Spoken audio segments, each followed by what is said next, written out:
In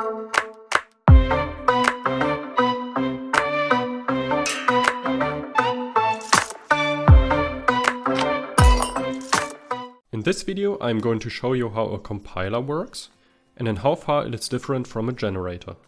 A compiler has three main tasks. First, read a program written in source code. Second, check its correctness. And third, generate code in the target language, for example byte or object code. Take a look at the Java compiler. It takes the source program written in Java code, checks its correctness, and translates it into object code. In practice, we assume that a compiler translates code written in a general programming language into low-level executable code. In contrast to a compiler, a generator takes high-level but still executable models and maps those to sources of a general programming language. But what does a compiler consist of? The front end is made up of target language independent parts. Those are the scanner or lexer and the parser. They can be reused for different target languages. The scanner or lexer partitions the source code into tokens and symbols. It filters unnecessary parts like white spaces or comments and collects information for error reporting.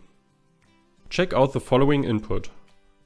The result of scanning this ASCII input is the following token sequence, in which each token is classified and has a value. Next comes the parser, which produces the abstract syntax and reports understandable error messages. After parsing the token stream, the correctness of the input with respect to the grammar is checked with a COCO analyzer, whereas COCO stands for context condition.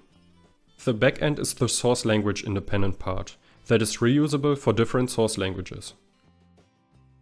The code generator makes use of templates to generate the target program.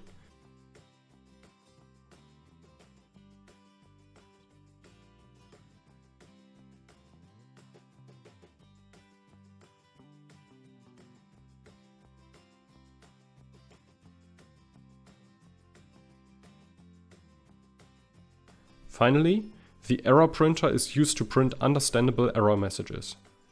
It uses the information collected by the other components to produce helpful error messages. A more detailed explanation of the different components can be found in other videos of this video course.